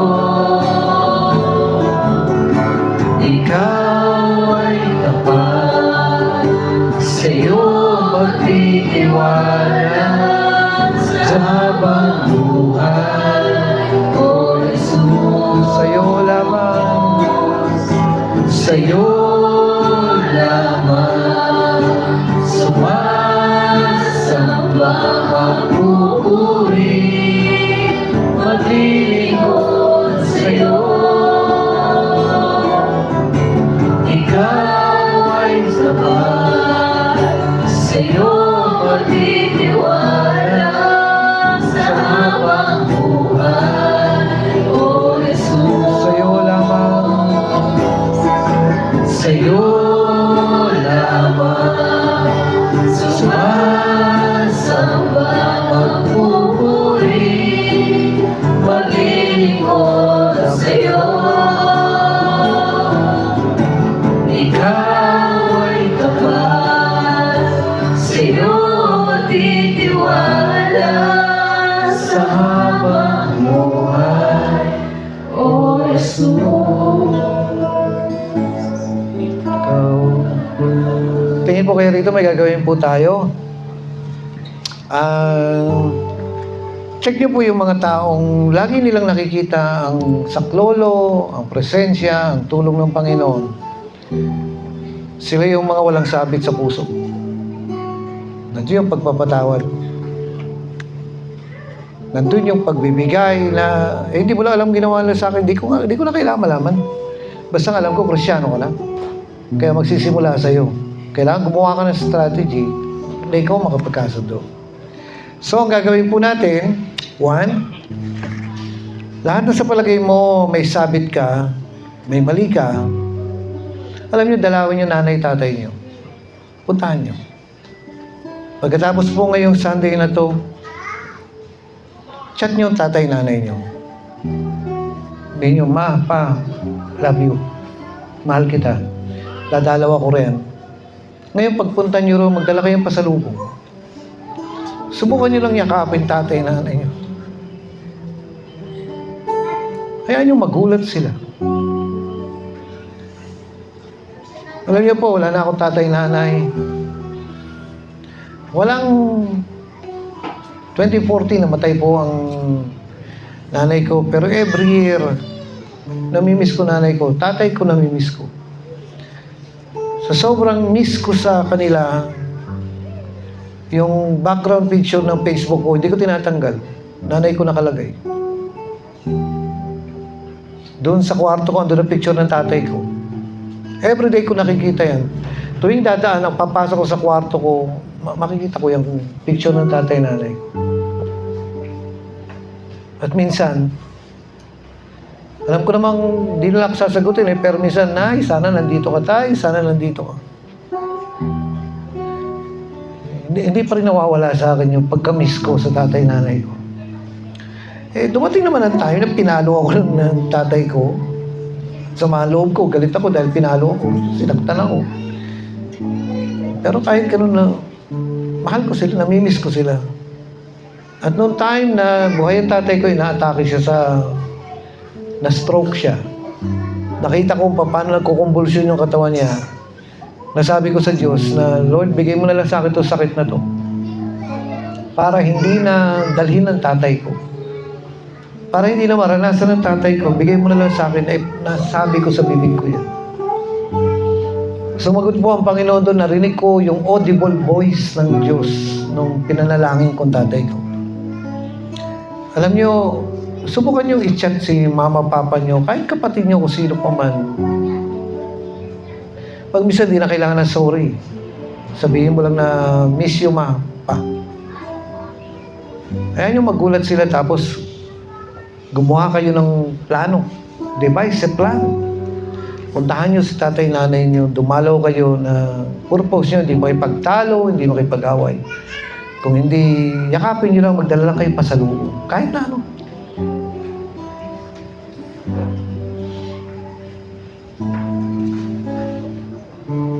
Kasi ngayong buhay pa. Ngayong buhay pa ang nanay, tatay nyo, ngayon kayo kailangan. Tingnan nyo, yung, sa limbawa, 5 anak kayo.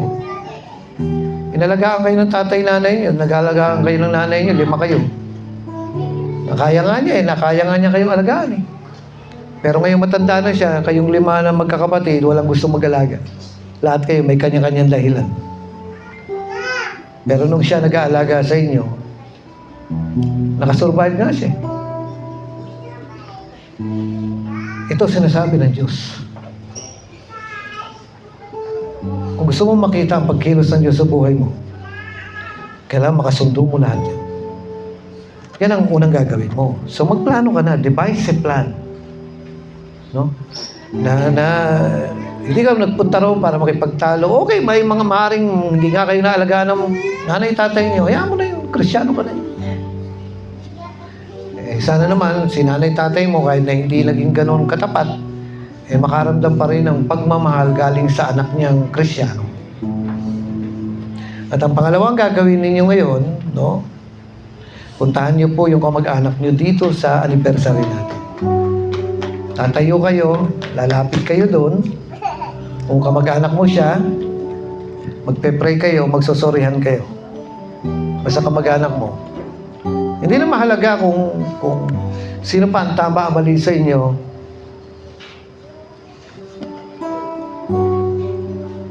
Mag-sorry ka lang. Huwag na kayo magtalo. Kasi ganito, sorry ka lang, yakapin mo. Kung dito nanay mo, sabihin mo, Ma, love you ma. Pa, love you pa. Kung mag-asawa kayo, kung magkapatid kayo, magsorihan kayo, yakapan kayo, tapos mag-pray kayo. Paano kung wala ka namang kamag-anak dito? May ka-churchmate ka naman, no? Halimbawa, paano si Kyle? May kamag-anak ba si Kyle dito? Wala. Wala ka kamag-anak? Yakapin mo na lang si Roland. No? Kasi matagal pa pagsasama niyo.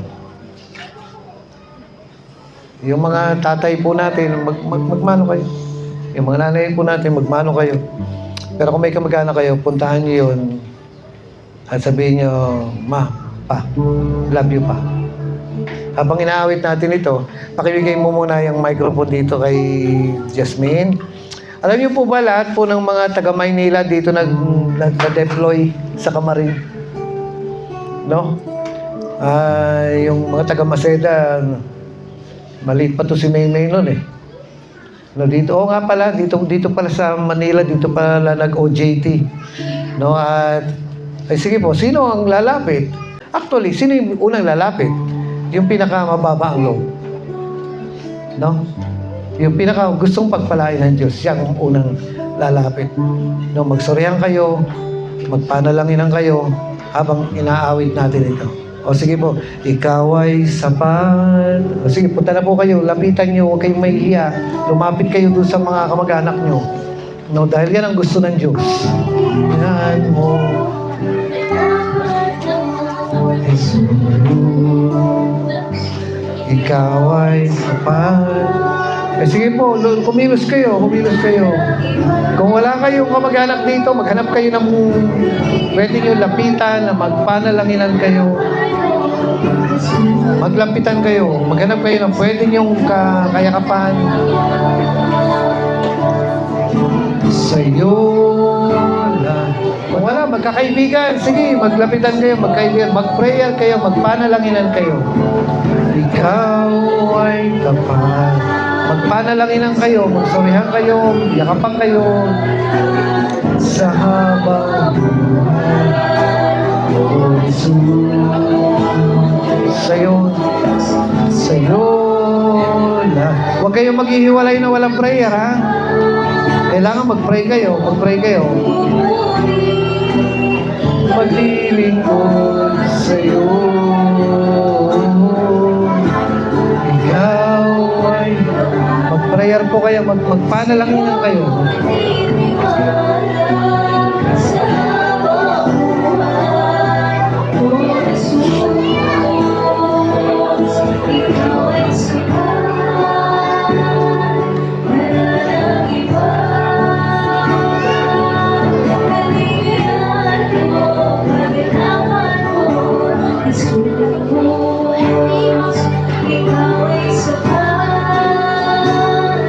Wala nang iba. Bigayan ko.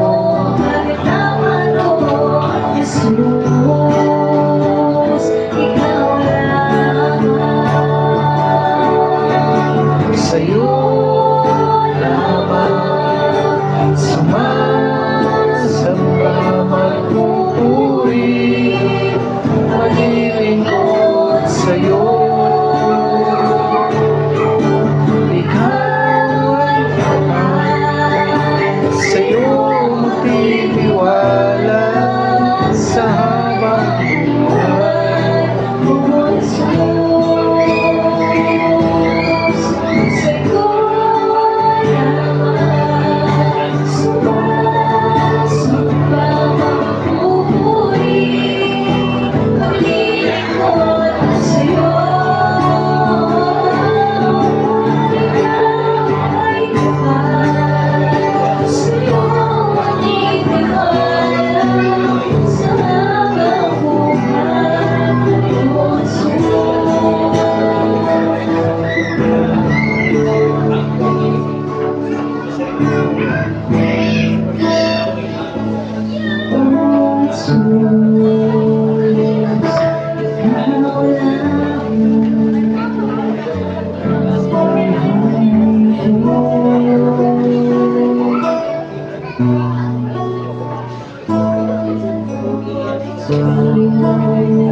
Baka may mga kasamang miyembro tayo, tatay, nanay, riyan na walang lumapit. Hindi ko na lumapit kung sino man sa kanila.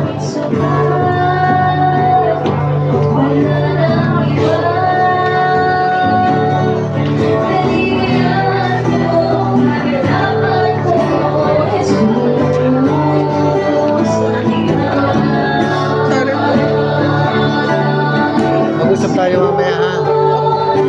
Kasi kailangan mag-deploy kayo. Ha?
Taas po natin yung mga kamay po natin sa Panginoon.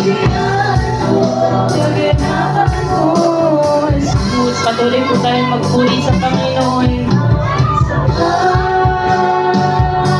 Wala nang iba. Kaligayahan ko, kaganapan ko, Jesus. Ikaw lang, sa'yo lang, sa'yo lang.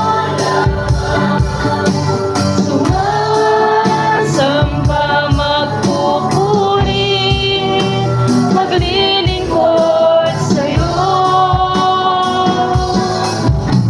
Ika'y tapat, sa'yo magtitiwala sa habang buhay.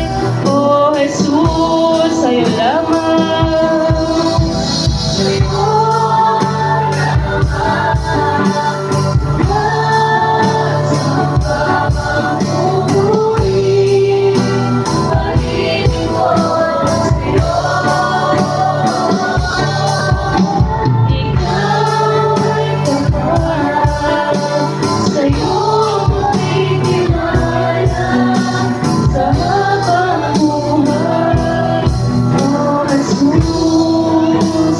sa'yo lamang,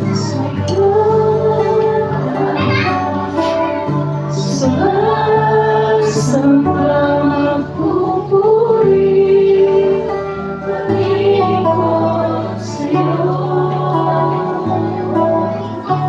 Ika'y tapat, sa'yo magtitiwala sa habang buhay. O Jesus, ikaw lang. So, ayun po, ang ganda po ng ginagawa ng Panginoon.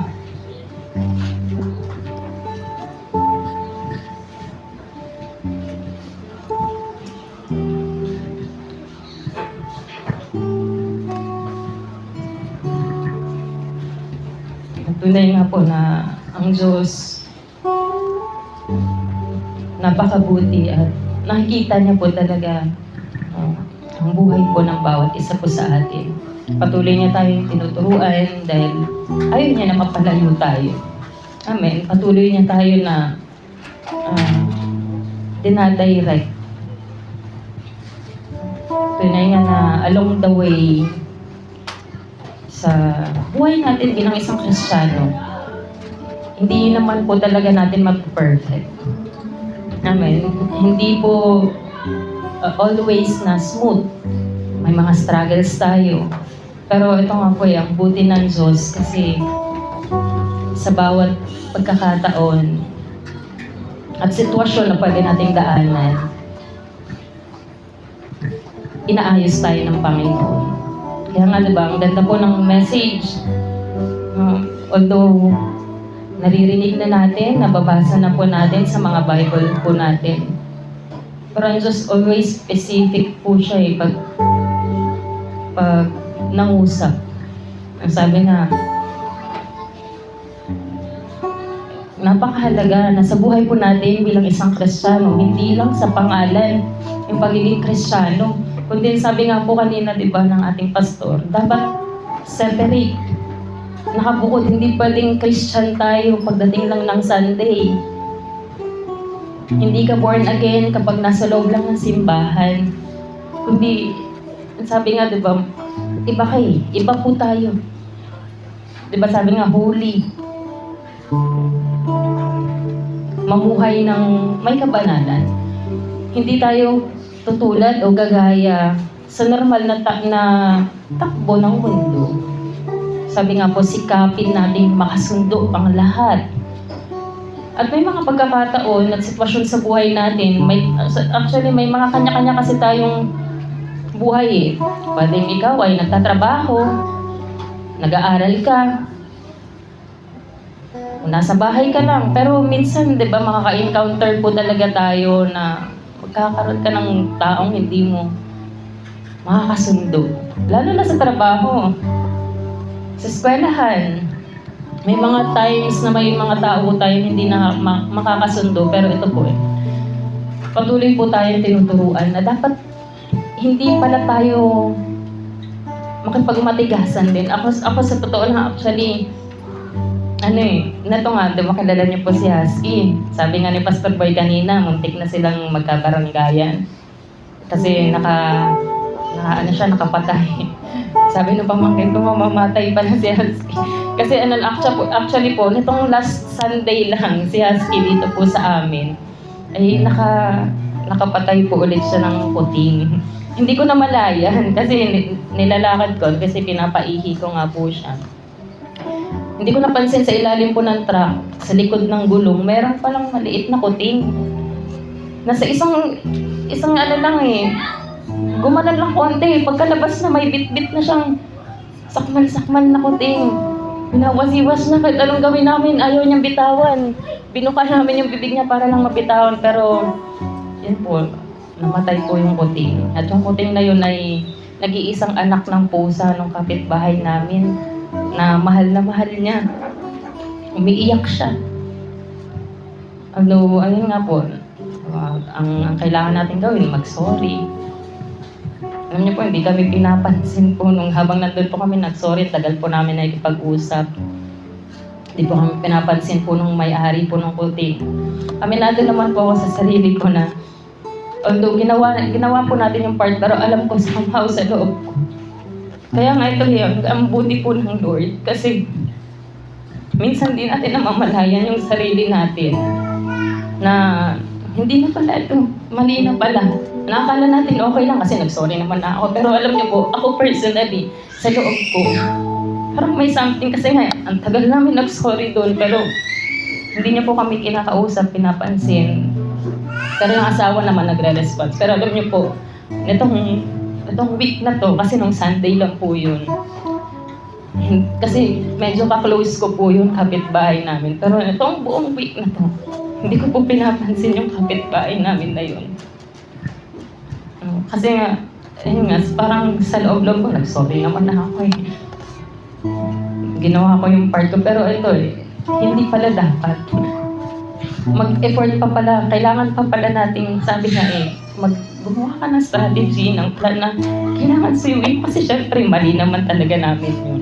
Pero ako nga, itong last na ilang araw na to, talagang hindi po ako, kasi may tindahan po yun, hindi ako doon bumibili.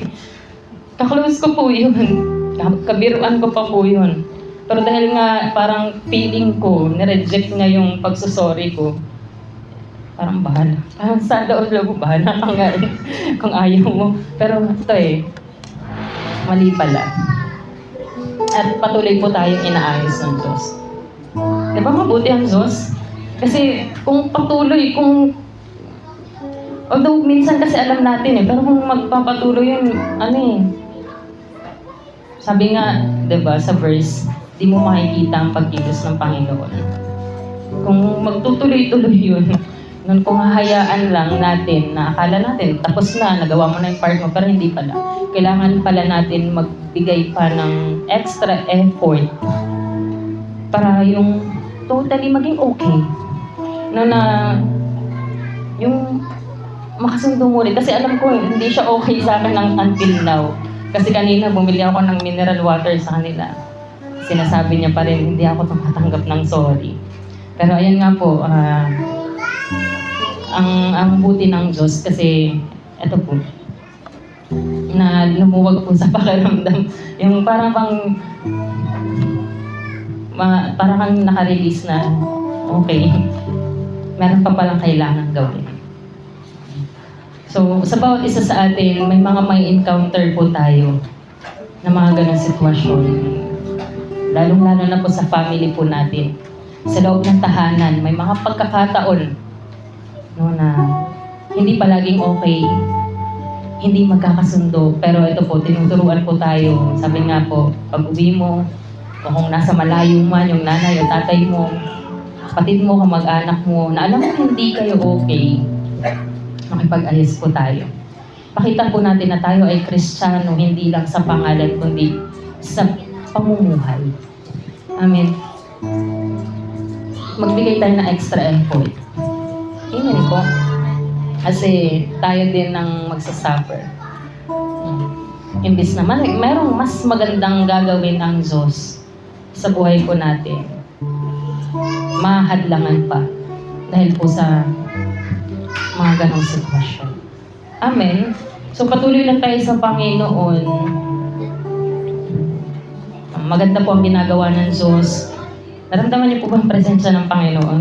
Ako kahit nandun po ako sa likod, ang dami mga bata po doon eh. Tatakbo, habulin mo, dulas po ng ano. Pero alam niyo po, naramdam ko yung presensya ng Lord. Doon po sa likod. Nararamdaman ko yung pagkilos, yung pangungusap ng Panginoon. Amen. Kaya sa buhay ng bawat isa sa atin, hindi pa po tapos. Mag-expect pa po tayo na may gagawin ng Diyos, na sasagutin ka ng Lord sa bawat sitwasyon at kung may pinagdadaanan man tayo. Sige po tayo po tumayo at minsan pa mag-worship po tayo sa Panginoon. Taas natin ang ating mga kamay sa Kanya. Maghantog tayo ng awitin na nanggagaling po sa ating mga puso.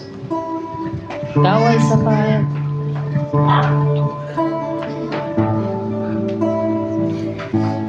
Ikaw ay sapat. Wala nang iba. Ligayahan ko, kaganapan ko, Jesus, ikaw ay sapat. Ikaw ay sapat. Wala nang iba. Ligayahan ko, kaganapan ko, Jesus, ikaw lamang, sa'yo lamang. Sumasamba, magpupuri, maglilingkod sa'yo. Ikaw ay tapat, sa'yo magtitiwala sa habang buhay. O Jesus, sa'yo lamang. Sa'yo lamang. Sumasamba, magpupuri, maglilingkod sa'yo. Ikaw ay tapat, sa'yo magtitiwala sa habang buhay. O Jesus, sa'yo lamang. Sa'yo lamang. Sumasamba, magpupuri, maglilingkod sa'yo. Ikaw ay tapat, sa'yo magtitiwala sa habang buhay. O Jesus, sa'yo lamang. Sa'yo lamang. Sumasamba, magpupuri, maglilingkod sa'yo. Ikaw ay tapat, sa'yo magtitiwala sa habang buhay. O Jesus, sa'yo lamang. Sa'yo lamang. Sumasamba, magpupuri, maglilingkod sa'yo. Ikaw ay tapat, sa'yo magtitiwala sa habang buhay. O Jesus, ikaw lamang. Salamat po, Diyos. Lord, sa banal mong presensya. Holy Spirit, salamat sa patuloy pagkilos at pagyakap sa buhay ng bawat isa sa amin. Lord, salamat. Dahil patuloy mo kami, Panginoon, na ni-inline sa perfectong plano at kalooban mo sa buhay namin. Na-appreciate ka namin, Panginoon. Papasalamat kami sa 12 years na pagsama mo, Panginoon, sa gawain dito sa lugar ng Camarines. Nakita namin kung gaano ka faithful.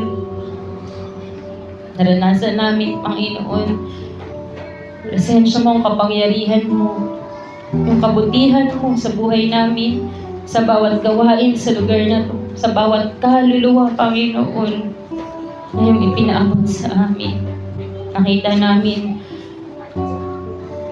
kung paano ka kumilos. Naranasan namin ang kapangyarihan mo, Panginoon. Papasalamat kami at ina-appreciate ka namin. Patuloy, O Diyos, na dalangin namin na sa panibagong taon na ito, patuloy mo kaming samahan, pangunahan, i-direct mo kami sa mga nais mo, Panginoon, na maganap, mangyari, Panginoon, sa gawain sa lugar na ito. Dalangin ko sa buhay ng bawat isa na yung tinawag, na yung pinili, Panginoon, sa gawain sa lugar ng Camarines. Lagay mo sa heart namin, Panginoon, yung mas malalim pa na desire na mapaglingkuran ka namin. Ano man yung katayuan namin, Panginoon, sa trabaho man, sa eskwelahan, kung ano man yung responsibilities na meron kami sa personal life namin. Lord, ihaan mo, Panginoon, na magampanan at magawa pa rin namin ang tungkulin at trabaho namin bilang isang mananampalataya, bilang isang lingkod. Lord, na ipahayag ang mabuting balita. Kaya Lord, yung mas malalim na desire sa puso ng bawat isa, maranasan namin, Panginoon. Lord, yung mas matinding burden, yung pag-ibig, yung habag sa mga kaluluwa, Panginoon, yung tibok ng puso mo, siyang maging tibok ng puso namin, O Diyos, sa lahat ng aming ginagawa. May share namin, Panginoon, yung kabutihan mo. Gawin mong sensitibo ang bawat isa sa amin, Panginoon, sa mga kaluluwang ipinapaabot mo, sa mga kaluluwang higit na nangangailangan ng kaligtasan. Na maging madali sa amin na tumugon, umaksyon. Salamat sa tiwala mo, Jesus. Salamat po, Panginoon. Lord, salamat sa mensahe mo sa umagang ito. Salamat sa presensya mo, sa kalakasan. Salamat, Lord, sa pagyakap mo. Naramdaman namin, Panginoon, ang pag-ibig mo sa buhay namin, O God. Salamat. Salamat po, Diyos. Patuloy ka pa, Panginoon, na kumilos sa mga natitirang oras, Panginoon, sa afternoon service namin. Patuloy ka pang kumilos. Mag-reveal ka, Panginoon, ang mensahe mo, Diyos, nais mo parating sa buhay ng bawat isa sa amin. Salamat po, God, sa namin lahat na balik, puri, pagsambat, pagdakila sa pangalan ng Panginoong Jesus. Amen. Sige po, tayo po.